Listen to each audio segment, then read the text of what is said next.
24 घंटे में जब भी शरीयत की, कुरान और सुन्नत की, अहादीस रसूल की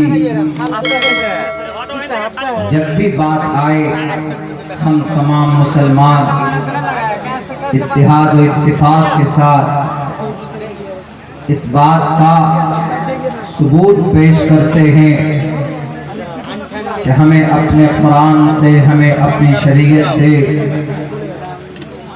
अल्लाह के पैगंबरों से, हज़रात रसूल से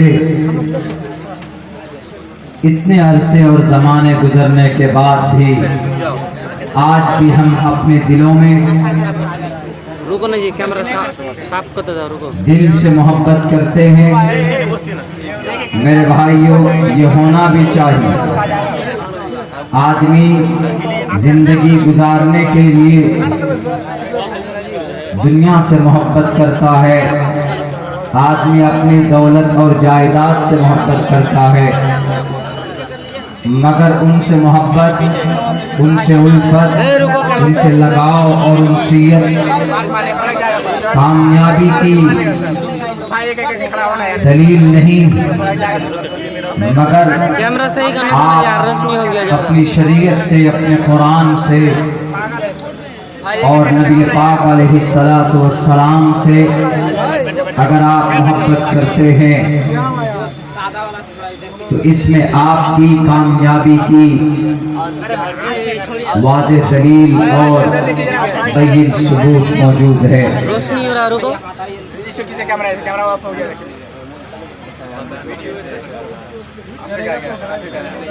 1450 साल गुजरने के बाद भी आज भी ऐसे ऐसे अफराद मौजूद हैं,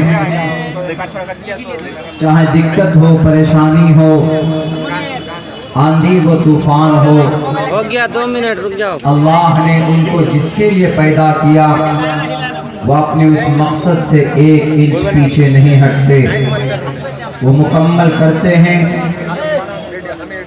हो गया भाई, होगा। अल्लाह के पैदा करने का जो मकसद है वो उसको पूरा जरूर करते। हो गया, रुक जाओ। हमारी जिंदगी में शरीयत के मुताबिक, अल्लाह के फरमान के मुताबिक जिंदगी गुजारना इट्स अवर ग्रेट रिस्पॉन्सिबिलिटी, ये हमारी एक बहुत बड़ी जिम्मेदारी। अल्लाह तबारक व तआला ने आपको एक मकसद देकर इस दुनिया में भेजा। अल्लाह तबारक व तआला का एक मकसद आपको पैदा करने का है कि अल्लाह तबारक व तआला ने आपको पानी के कतरे से पैदा किया। क्यों पैदा किया? अगर आपने उस मकसद को समझ लिया और उसको मुकम्मल करने में आपने अपनी जिंदगी में मेहनत और जुस्तजू की, आप यकीनन दुनिया में भी कामयाब होंगे और आखिरत में भी कामयाब होंगे। वो अलग बात है कि शरीयत पर, दीन पर जिंदगी गुजारने में थोड़ी बहुत दुनियावी एतबार से दिक्कत और परेशानियां आएंगी, मगर अगर आपने डट कर उनका मुकाबला किया तो यकीनन आप गाजी हैं। आप अल्लाह के नज़र में आपका मकाम और मर्तबा बहुत बुलंद है। अल्लाह तबारक व तआला की निगाह में अल्लाह तबारक व तआला को न तो ओहदा पसंद है, न माल दौलत पसंद है, बल्कि अल्लाह तबारक व तआला को आपकी कोई चीज, आपका कोई अगर पसंद है कुछ तो वह आपका अमल और आपका अच्छा किरदार अल्लाह तबारक व तआला को पसंद है। इस धरती पर 10.5 अरब इंसानों में सिर्फ 2 अरब इंसान, 1 अरब 98 करोड़ इंसान ऐसे हैं जिसको अल्लाह तबारक व तआला पसंद करता है। वरना बाकी और 8 करोड़ इंसान इस धरती पर वो ऐसे हैं कि अल्लाह उनके ना तो अकीदे को पसंद करता है, न तो अल्लाह तबारक व तआला उनके अक़वाल को, ना अफ़आल को, ना उनके अहवाल को और ना उनके कवाइद से इत्तिफ़ाक़ रखता है, बल्कि सिर्फ इन 2 अरब इंसानों की कदर और कीमत अल्लाह तबारक व तआला के नज़दीक वो कौन है? वो कलमा पढ़ने वाले लोग, वो लोग हैं जो अल्लाह की शरीयत को मानते हैं, वो लोग हैं जो अपनी ज़िंदगी के अंदर मोहम्मद रसूलुल्लाह के तरीक़े को दखल देते हैं, मोहम्मद रसूलुल्लाह के तरीक़े के मुताबिक ज़िंदगी गुजारते। आज अगर दुनिया का कोई मुसलमान कहीं पर जलील और रुस्वा होता तो उसका जिम्मेदार उस वक्त का ताकतवर बादशाह या उस वक्त का कोई सियासी लीडर नहीं है, बल्कि अगर आज हम रुस्वा और परेशान होते हैं, जिल्लत और मस्कनत हमारे माथे पर अगर थोप दी जाती है तो उसका जिम्मेदार हम खुद हैं। हमारे बुरे आमाल ज़हरल फसाद फिल बर्रि वल बहरि बिमा कसबत ऐदीन नास, हमारे गलत करतूत हमें परेशानियों के अंदर मुब्तला करते हैं, हमारे अकीदे हमें परेशानियों में मुब्तला करते हैं, हमारा कॉन्सेप्ट अबाउट गॉड, अबाउट अल्लाह सुब्हानहू व तआला, अल्लाह के ताल्लुक, अल्लाह तबारक व तआला के लिए हमारे जो अकायद हैं, हमारा जो कॉन्सेप्ट है, हमारा जो फैथ और बिलीवनेस है, उसकी कमी हमको हमारे सामने परेशानी लाकर खड़ा करती। वरना मेरे भाइयों, इसी एक अल्लाह को मानने वाले मादूद चंद अफराद थे जिन्हें उंगलियों में हम और आप गिन सकते हैं, शुमार कर सकते। बड़ी बड़ी ताकत का सामना उन्होंने किया, बड़े बड़े सुपर पावर ताकतों की बुनियादें उन्होंने हिला दी है। वो ऐसे थे आग के समंदर में कूद जाया करते थे, जुल्म सितम के उन पहाड़ों को रेजा रेजा कर दिया करते थे। वो लोग थे, वो अल्लाह को एक मानने वाले थे, अल्लाह के फरमान को अपनी जान से ज्यादा और अपनी मान से ज्यादा उनको तरजीह देते थे।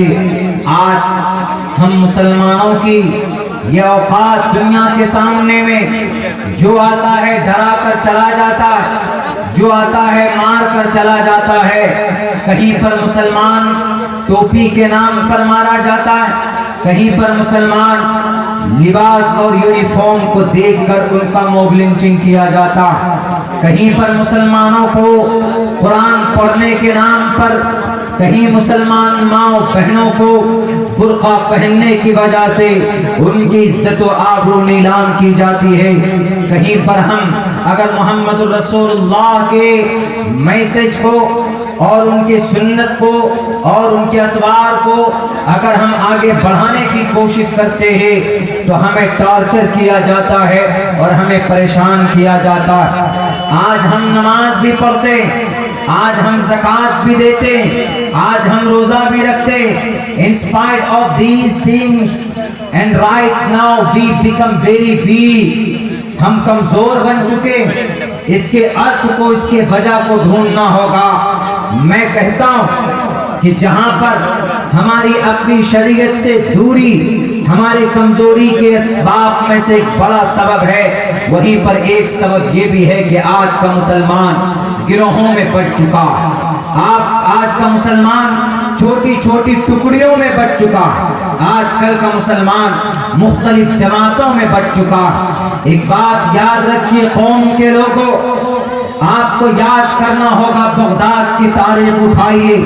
बगदाद के कुतुब खानों में इतनी किताबें लिखी गई थी कि वहां पर किताबें रखने की जगह नहीं थी, मगर जब वहां के लोग मुंतशिर हो गए थे, वहां के लोग कुरान और सुन्नत की बुनियाद पर, अपने मसलक और अपने अकीदे की बुनियाद पर और अपने खानदान आबा अजदाद की बुनियाद पर उन्होंने अलग अलग प्लेटफॉर्म बनाया था تو چنگیز خان ہلاکو خان کی عورتوں کے ذریعے سے ایک دن میں 18 لاکھ مسلمانوں کو گاجر مولی کی طرح کاٹا گیا تھا. ایک بستیوں کو ایک رات میں پیٹرول ڈال کر سارے انسانوں کو، مرد عورتوں کو زندہ جلا کر انہیں بھسم کر دیا جاتا تھا. وجہ کیا تھی؟ نماز بھی پڑھتے تھے، زکوٰۃ بھی دیتے تھے.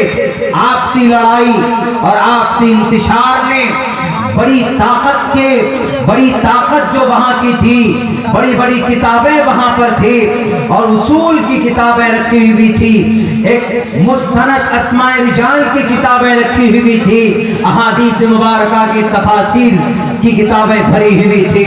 مگر جب ایک ایسا نظریہ ان کے دلوں میں اور ان کے قوم سماج کے بیچ میں انگڑائی لینے لگی تو پھر ظالم چنگیز اور ہلاکو خان 70,000 کھوپڑی انسان کی کھوپڑیوں پر اس کا تخت اور وہ بیٹھتا تھا، اس کی کرسی بچتی تھی. اس چنگیز اور اس ہلاکو خان کی یہ تاریخ ہے. اور کھوپڑیاں کن کی ہوتی تھی؟ ہماری اور آپ کی کھوپڑی ہوتی. ہمارا اور آپ کا سر کاٹ کر، ٹوپی اور داڑھی والے کا سر کاٹ کر وہ اس طرح کی حرکتیں کرتے تھے. وجہ کیا تھی؟ And divided we fall, united we stand, divided we fall. Definitely, یقیناً اگر آپ بٹ جاتے ہیں تو آپ کمزور پڑ جاتے، اگر آپ متحد ہوتے ہیں تو آپ ایک مضبوط طاقت بن جاتے ہیں. چاہے وہ 313 ہو لیکن متحد ہیں تو 1000 لشکر جرار کے ناک میں نکیل ڈال دیا تھا. وہیں پر تعداد میں زیادہ ہے جنگ احد کے میدان میں، لیکن چوک ہو جاتی ہے، 2 حصوں میں بٹ جاتے ہیں تو وہاں پر آنے والی مدد بھی اللہ تبارک و تعالیٰ کی طرف سے روک دی جاتی. اور پھر 70 صحابہ بڑی بے رحمی کے ساتھ انہیں شہید کر دیا جاتا. اور آج کیا حالت ہے مسلمانوں کی؟ الگ الگ بٹے ہیں، ہم الگ، ہم سید، ہم انصاری اور ہم شیخ. ابھی ہم باقا پہنچے تھے کچھ دنوں پہلے، وہاں پر کسی ہمارے بھائی کو سپورٹ کی ضرورت تھی. ہم جب وہاں پہنچے ہم نے کہا کہ آپ کامیاب ہوں گے، آپ کے سارے لوگ آپ کے ساتھ ہیں. انہوں نے کہا کہ مولانا بڑے دکھ کے ساتھ یہ بات کہنی پڑتی ہے کہ یہاں پر انصاری اور شیخ اتنی نفرت ہے ان کے بیچ میں کہ وہ مسلمان دوسرے غیر کو، ان کو چننا، ان کو سپورٹ کرنا، ان سے ہاتھ ملانا گوارا کرے گا، لیکن انصاری شیخ کو نہیں چنتا ہے اور شیخ انصاری سے مدد نہیں مانگتا ہے. یہ آج کی تاریخ ہے ہم مسلمانوں کی. اور اسی جرم میں، انہیں پاداش میں آج مسلمانوں کو گاجر مولی کی طرح کاٹا جا رہا ہے. بولنا پڑے گا، نہیں بولیں گے تو آپ کی آنے والی نسل گونگی ہوگی، گونگی زبان ہوگی منہ کے اندر لیکن وہ کچھ بول نہیں پائے. زندہ رہنا ہے آپ کو تو آپ کو اپنی تاریخ کو دہرانا ہوگا. اگر آپ کو اس دیش میں دندنانا ہے تو آپ کو اپنی تاریخ اپنے آنے والی نسل کو بتانا پڑے گا. ان جلسوں کے منچ سے جلسہ کرنا گناہ نہیں، جلسہ کرنا پاپ نہیں. اللہ تبارک و تعالیٰ نے فرشتوں کو سامنے رکھ کر کے جلسہ کیا تھا اور تقریر کی تھی اور کہا تھا اذ قال ربک للملائکۃ انی جاعل فی الارض خلیفہ. زمین پر